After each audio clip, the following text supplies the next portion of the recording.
আসসালামু আলাইকুম everyone, it's mister welcome to my new video. Right now আমি আমার ছাদের উপরে আছি গাইস। অনেকদিন পর আজকে বের হলাম ছাদের উপরে। হাতের এটার কারণে বের হওয়া হয় না, সো আজকে নিচে তো যেতে পারবো না, এই জন্য ছাদে এসেছি। পর্যবেক্ষণ করছি আর কি। আমার আম্মু ছাদে গাছ লাগিয়েছে কয়েকটা, আপনাদের সাথে শেয়ার করার জন্য আজকে এই ব্লগটা। সো হাতের অবস্থা আলহামদুলিল্লাহ এখন অনেক ভালো আছে আগের তুলনায়। আপনারা আমার গাছগুলো দেখুন, আমার ছাদের বাগানটা এইখান থেকে শুরু করে একদম পুরা সবগুলা আমরাই লাগিয়েছি। এখানে বেগুনের চারা আছে, এটা হচ্ছে মরিচের চারা, আর এটা হচ্ছে মানে ওই বেগুন, এটা হচ্ছে বেগুন গাছ, কিন্তু এটা অনেক বড় ছিল ওই জন্য আম গাছ উঠেছে। আর এখানে তো একটা বেগুন ধরেছে,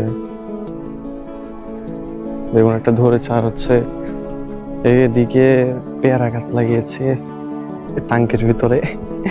মানে টাঙ্কির কাজের কোনো শেষ নাই, টাঙ্কির ভিতরে পেয়ারা গাছ লাগিয়ে দিছি, কোনো অপচয় হবে না।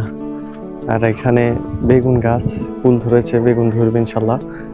আর লেবু গাছেও মাশাল্লাহ ফুল ধরেছে, লেবু খুব শীঘ্রই ধরবে। আর এটা হচ্ছে পেঁপে গাছ, পেঁপে গাছে ছোট করে ধরছে আর কি পেঁপে, ওই দিক দিয়ে একটা আছে, এই যে।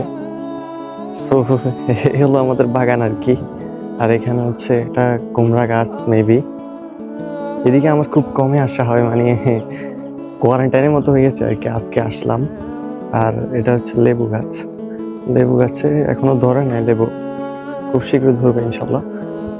আর এদিকেও একটা লেবু গাছ। তো এই হলো আমাদের ছোট্ট একটা বাগান। আজকের ব্লগটা এই পর্যন্ত ছিল। টেক কেয়ার, ফি আমানিল্লাহ।